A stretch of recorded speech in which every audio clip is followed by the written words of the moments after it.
actos generales del paciente, el motivo de consulta, la enfermedad actual, los hábitos psicobiológicos, antecedentes personales, antecedentes familiares, el examen funcional y el examen físico. ¿Ya? Cuando nosotros hablamos de lo que es enfermedad actual, nosotros tenemos que referirnos a todo lo que nos ha manifestado el paciente, precisar inicio y evolución de cada una de las manifestaciones clínicas. Debemos investigar factores desencadenantes también, porque algunas veces, sí doctor, lo que comí me aumentó las ganas de toser, o al hincharme justamente me ha provocado más tos. Hay que investigar estos factores, los factores desencadenantes, concomitantes y atenuantes, cómo ha evolucionado y las modificaciones que corresponden. Dentro de los síntomas funcionales directos ya habíamos dicho la disnea, la tos, la expectoración, la hemoptisis, el dolor torácico, la disfonía, la rinorrea, la epistaxis y la vómito. La disnea es la dificultad respiratoria, el paciente suele describirlo como la falta de aire o aliento corto, puede ser permanente o ser intermitente la dificultad respiratoria, o aparecer únicamente durante el esfuerzo. Si durante el examen físico está presente la tos o la disnea, se observarán signos de trastorno respiratorio como el espasmo de los músculos respiratorios accesorios, el tiraje, ya les dije que es el tiraje, el aleteo nasal, la cianosis, la sudoración, entre otros. Por lo tanto, el interrogatorio debe precisar condiciones de aparición de la disnea, las características evolutivas de la disnea, si es continua, si es paroxística, modificaciones de tipo. ¿Qué tipo de disnea es? ¿Cuántos tipos dijimos que hay? 4. Frecuencia y ritmo respiratorio, la taquipnea, la bradipnea, la disnea inspiratoria, la disnea expiratoria. La disnea aguda paroxística, de acuerdo a la patología, puede estar acompañada de distintas formas: disnea de gran intensidad ortopneica, precedida por dolor torácico, con estado general grave, puede ser una consecuencia de una embolia pulmonar, un neumotórax espontáneo. Si es de comienzo brusco, de intensidad creciente, acompañada de tos y expectoración espumosa, rosada, es indicativo de un edema agudo de pulmón. Y si es de comienzo brusco, precedida de angustia, malestar, sin dolor, de predominio expiratorio acompañado de ruidos bronquiales, hablamos de un asma bronquial. ¿Alguien es asmático?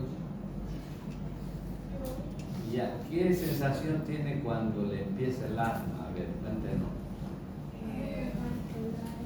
¿Ah?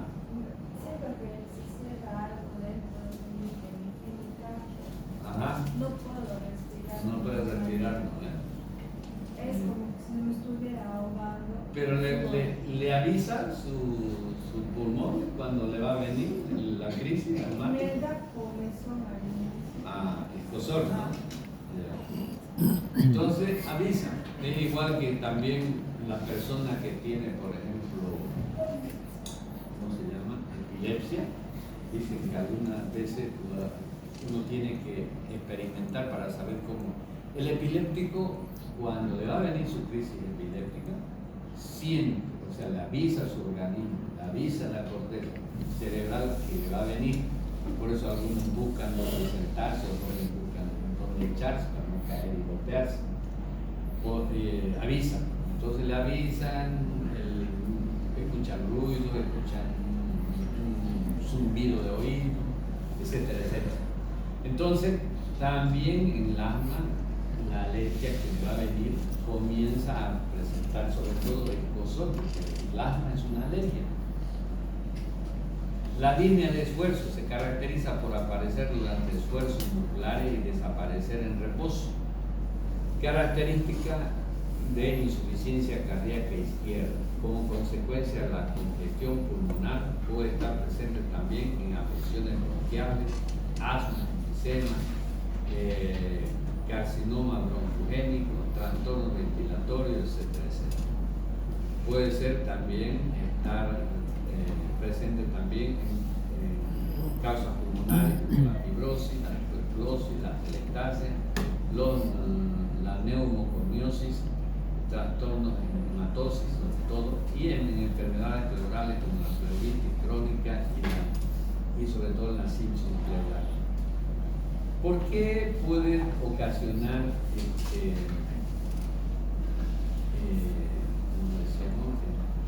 una insuficiencia cardíaca izquierda? O sea, es sinónimo de una línea de esfuerzo. Va a significar, por ejemplo, debemos pensar en una insuficiencia cardíaca izquierda, justamente de muchas de las insuficiencias y del shock, ya que hacen, y las valvulopatías también. Hay valvulopatías que donde no deja pasar la sangre de la aurícula al ventrículo izquierdo, por ejemplo, una estenosis mitral. ¿Dónde está la mitral? Entre la aurícula izquierda y el ventrículo izquierdo. Eso tenemos que acordarnos bien de anatomía, porque si no estamos fregados. Entonces, cuando hay una estenosis de la válvula mitral, entonces no pasa la cantidad suficiente de sangre de la aurícula al ventrículo izquierdo. Entonces, en vez de pasar todo, se vuelve para atrás la sangre. ¿Y a dónde se va a volver? Al pulmón. Entonces, el pulmón se encharca y ese es el peligro que puede desencadenar un edema. ¿Qué es el edema? Así como aparece el edema en la pierna, se hincha, ¿no? Se acumula de líquido. Entonces, el pulmón se hincha. Y al hincharse, pues no funciona bien y es peligroso. Porque si no hay quien le ayude, sobre todo para administrar diuréticos, ya el paciente se puede morir. Y ese es el riesgo de los que nosotros vivimos acá y algunas veces tenemos hipertensión arterial, ya, y le tiramos un viajecito a La Paz de un momento a otro. Peligroso subir de una bajura a semejante altura. Entonces ahí se puede provocar también lo que se llama el edema agudo del pulmón. Una persona que se pone mal, mayormente mueren con edema agudo del pulmón. Por eso es peligroso la altura. La disnea continua es frecuente en la mayoría de las afecciones respiratorias. Disnea continua inspiratoria con bradisnea en el síndrome de compresión de vías aéreas superior. Puede haber una disnea continua con polimnia y dificultad en ambos tiempos de la respiración, sobre todo en afecciones agudas, febriles, como las neumopatías. Puede haber polimnia, ¿ya?, con fiebre elevada, taquicardia, cianosis en una bronconeumonía. Y puede estar presente la disnea continua en la tuberculosis, en una bronquitis crónica, en el enfisema pulmonar, en las anemias severas y en las parálisis diafragmáticas. ¿Por qué en las anemias severas va a haber disnea continua? ¿Por la falta de hemoglobina? Falta de hemoglobina, no tiene suficiente glóbulos rojos, es anémico y por lo tanto le va a tener continuamente justamente ese cansancio. La tos es una expiración brusca. La tos es un mecanismo reflejo del organismo, ¿ya?, que produce una expiración brusca, violenta, explosiva, que tiene por finalidad expulsar todo lo que encuentra el organismo extraño, porque alguna cosita uno come o se pasa a trata ya de, mediante la producción de tos, tratar de botarlo, ¿verdad?, que tiene por finalidad expulsar mucosidades o cuerpos extraños de la vía respiratoria. Es un acto reflejo, ¿ya? La tos húmeda se puede presentar en enfermedades broncopulmonares agudas o crónicas. La tos seca en proceso irritativo frecuente en las afecciones del tracto respiratorio superior o alto, en lesiones extratorácicas, en lesiones mediastinales, en las lesiones pleurales o también en el asma. Entonces puede haber una tos aguda y una tos crónica. Por lo tanto, en el interrogatorio debemos considerar nosotros, cuando estamos haciendo la pregunta respectiva, la frecuencia justamente de la tos, qué tan frecuente es, si es intensa o no es intensa, si es severa o no es severa, si es moderada o discreta, la característica de la tos, si es seca o si es húmeda, productiva y sin expulsar secreción. Por ejemplo, hay muchas enfermedades en los niños que son enfermedades que producen bastante secreción, pero el niño nunca va a explorar. El niño no sabe, el niño mayormente lo que hace es tragárselo. Entonces, para hacer laboratorio algunas veces es necesario hacerle un lavado gástrico para sacar esa secreción y llevar al laboratorio. La tonalidad de la tos también es importante, puede ser una tos ronca, una tos bitonal o una tos afónica. El ritmo de la tos también es importante, puede ser quintosa, o sea, con acceso a tos de ahogo, o convulsiva. ¿Ya? Puede también evaluarse el momento de aparición de la tos, puede ser matutina, vespertina o nocturna. Tenemos que evaluar los desencadenantes de la tos, los síntomas asociados, como los síntomas emetizantes, eructantes, postprandial. Por ejemplo, la tos emetizante, ¿qué significa? La tos que provoca ganas de vomitar. Hay muchas personas que no tienen la costumbre de toser y cuando se enferman más tal que llegan con tanto toser llegan al vómito. Ya los niños, sobre todo, los niños pequeños, al toser vomitan fácilmente. La expectoración es un acto mediante el cual salen las secreciones patológicas contenidas en el árbol broncopulmonar. Semiológicamente se considera que es por medio de la tos que uno bota la expectoración. La expectoración puede ser mucosa, serosa, purulenta o sanguinolenta. ¿Ya? En el estudio semiológico de la expectoración debemos comprender y debemos tomar atención la cantidad o volumen de la expectoración, el olor de la expectoración, el color de la expectoración, el aspecto macroscópico de la expectoración, la consistencia, la aireación y el análisis bacteriológico o citológico de la expectoración. Por ejemplo, cuando vean que alguien expectora así, bien formadito, digamos, su expectoración, no tiene esa parte liga, digamos, que puede envolver, y solamente como un moldecito así que han botado. Eso es característico del paciente tuberculoso. Es de la caverna que sale eso bien moldeadito. La hemoptisis es la expectoración de sangre derramada en la vía aérea respiratoria.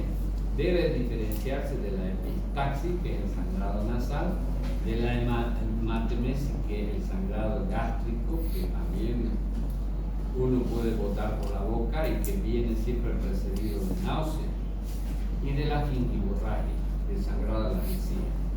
La característica semiológica de la hemoptisis es que eso tenemos que tener mucho cuidado cuando nos digan, por ejemplo, ¿por qué crees que es hemoptisis y no hematemesis? Te van a decir.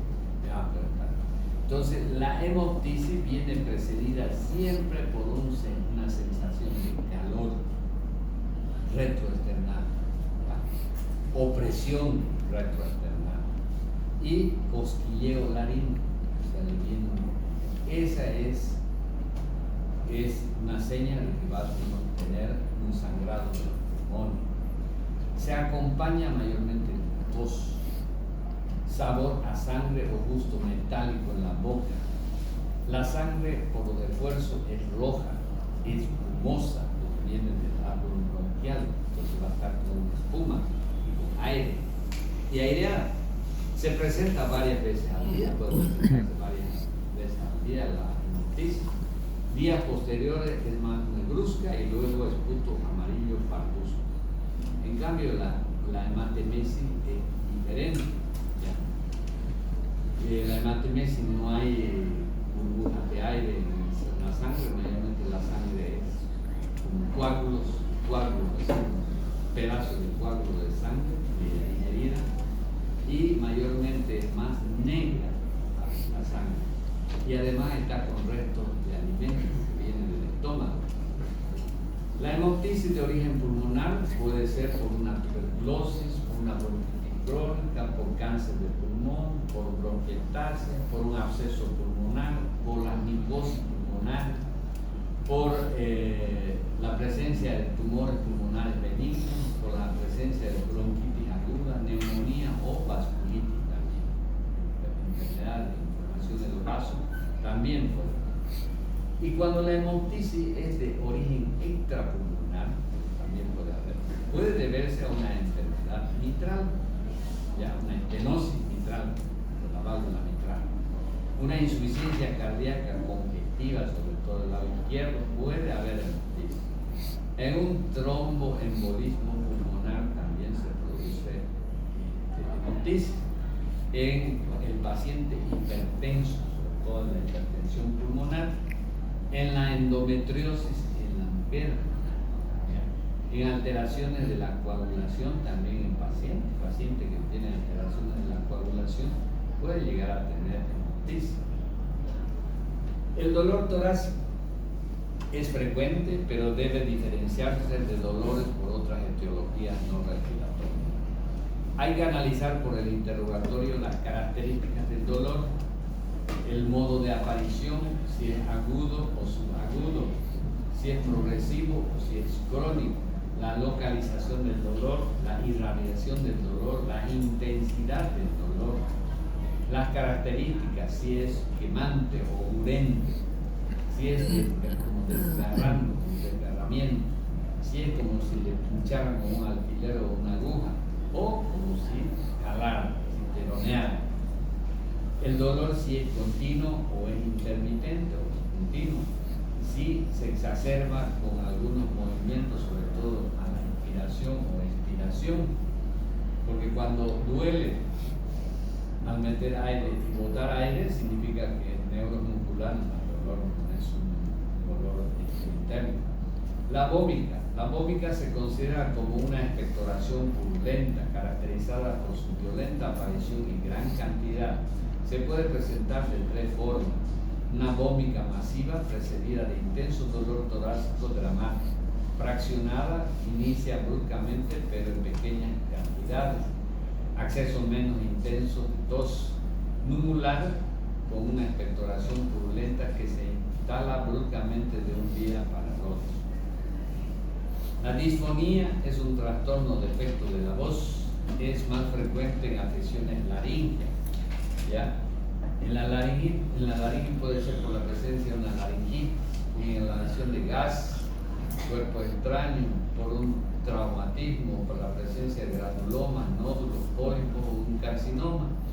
Y en el cuello puede ser la causa de una disfonía, las intervenciones quirúrgicas, la presencia de neoplasia. Y una disfonía de origen torácico puede ser por la presencia de un aneurisma aórtico, de un carcinoma broncogénico o un mesotelioma, que son diferentes tipos de. Los síntomas y trastornos patológicos indirectos podemos tener la cianosis, la insuficiencia cardíaca, la cardiopatía pulmonar, los síntomas generados de enfermedades respiratorias, la fiebre, la anemia y el adelgazamiento. Los trastornos morfológicos pueden determinarnos cambios en la fases. Puede presentarse una fase neumónica, una fase asmática. Trastornos morfológicos, el hábito, la actividad, se puede observar acrofagia o dedos hipocráticos en trastornos bronquopulmonares, las alteraciones en la uña. Bien, aquí vamos a quedar, porque si no